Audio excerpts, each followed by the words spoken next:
Okay, we're here with Craig Baker from Backline Kayaks again. Craig's going to chat us through his mackerel trace that he uses. This is specifically for guys like Quinton Rodway who like to target those big mackerel instead of game fish.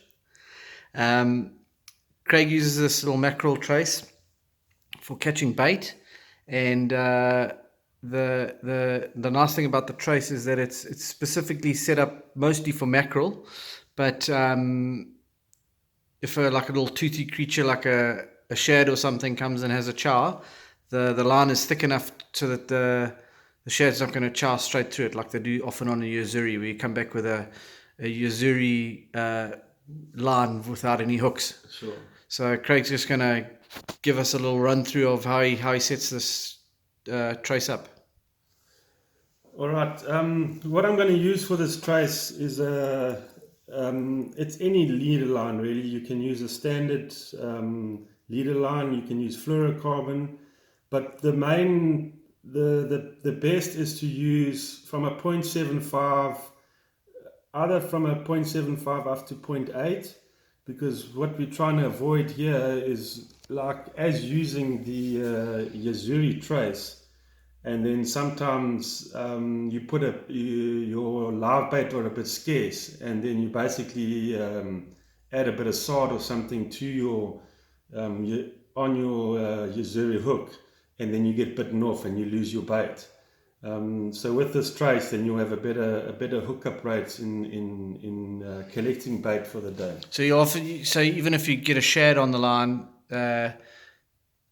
it's not going to bite it off like it does on a Yuzuri. Yeah, obviously sure, it's closed season now for shad, so we're just talking just in general for the sort of whole year. Yeah, in general, you'll pick up little stumpies, you'll pick up soldiers and things like that. So even for somebody, a youngster who's starting off, they can have a lot of fun with this trace, and also use this trace from the rocks.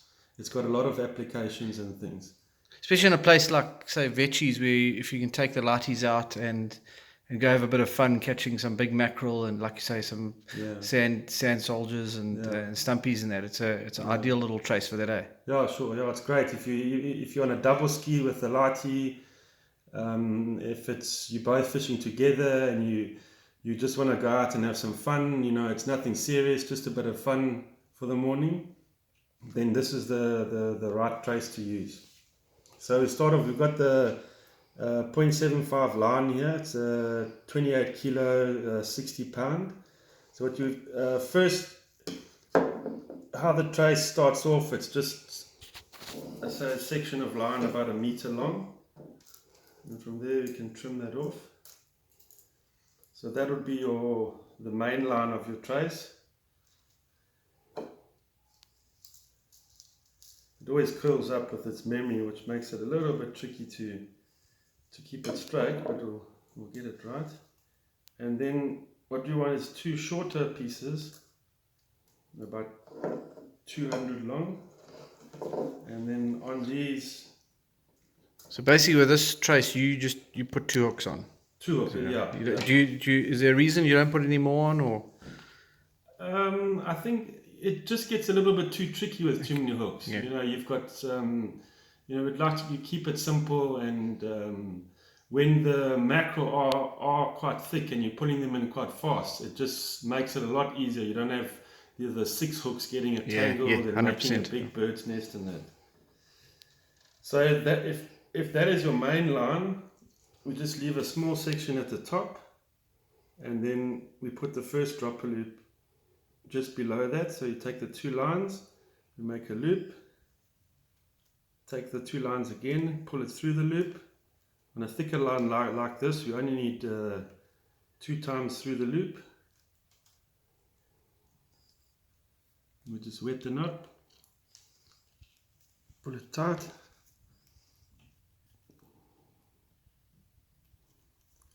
And then that is the dropper loop there. So this top section being your tag end, you just trim that off. And then the next stage, what I do is I just you get these little glow beads. It's a little It's a soft glow bead. A little bit, got a bit of squish to it there. We first add the glow bead on, and then the hooks that I'm using are these lines hooks. The nice thing about these line hooks is that they are incredibly sharp, and the other thing is they have a very small barb to them.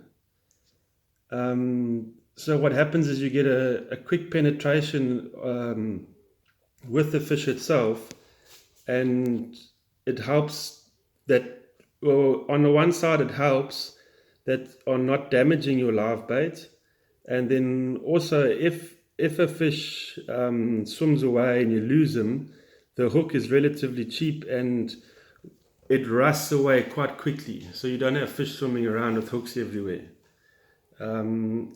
What I actually do on them as well is I actually squish the barbs down, so that it's just it's really, you don't injure your live bait. So if you're collecting live bait for the day, they're nice and fresh, and you can store them properly.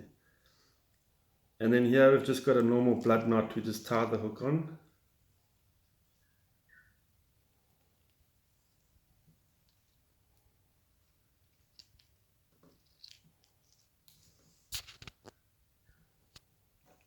Just a memory in this line that makes it slightly difficult. Okay, we've got our one hook on. And then what we do here, we just slide that soft bead over the hook itself, over the knot and onto the hook. So what this does, it really keeps the hook in line, it keeps the hook shank in line with the line itself. That you always have, you don't have the hook churning around on the knot, creating, sometimes you get less hookups and on a situation like that. So that's our first. So basically keeps it nice and tight the whole time. Yeah, for sure. And then that's your first dropper. So we'll go a little bit further down that, maybe 200 millimeters. We'll attach our second dropper. Hold it in there. And then this will be in the exact same position as you had the first one, with the tag end pointing upwards. Drop a loop there again, make a loop with the double lines again through the loop, and the second time. Wet the knot. You don't want the lines to burn each other when you're putting tension on them from the knot. Okay, we've got our second loop. Just trim that off. Get another bead.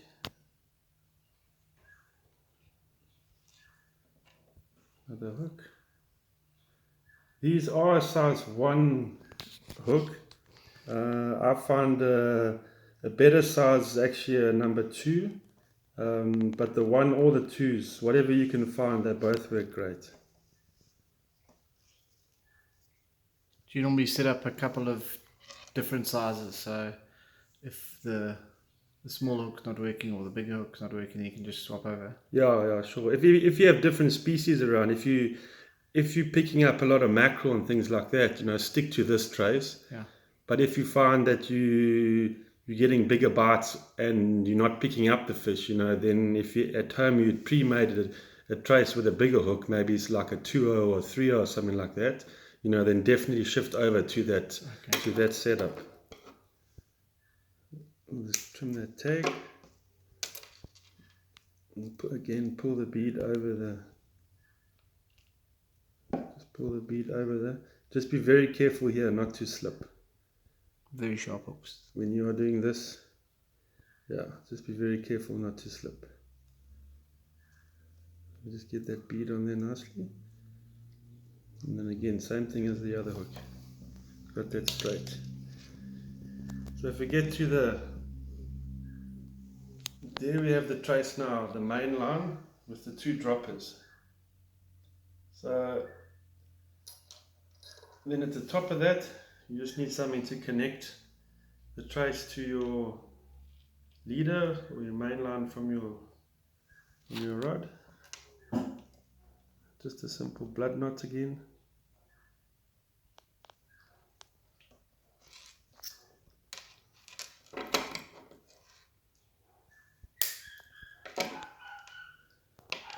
Just try not to shoot the cameraman in the eye here with the offcuts.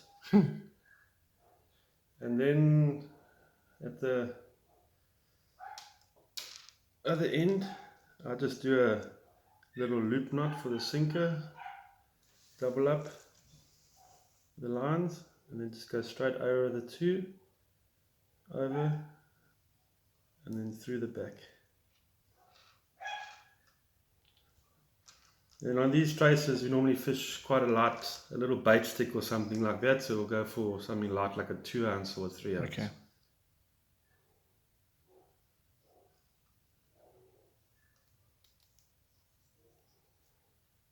And we just get the sinker on. And that's the completed trace.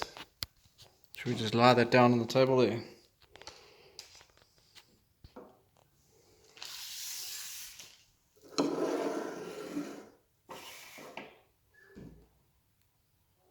And the nice thing about the beads is they add a bit of extra protection, because if a toothy critter picks you up, they generally bite off the line in that area. So you've got added benefit of the bead being there, and then as well it's got that extra attractant because of the glow bead.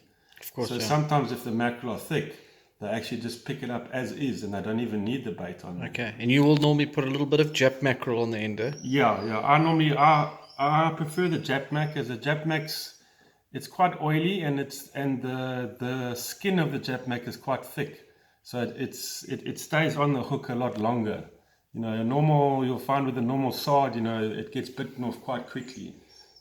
So the Jap mac is a very good option for this trace like this, when you've got the mackerel are feeding constantly and that. And you'll actually find that the mackerel won't sit right at the bottom.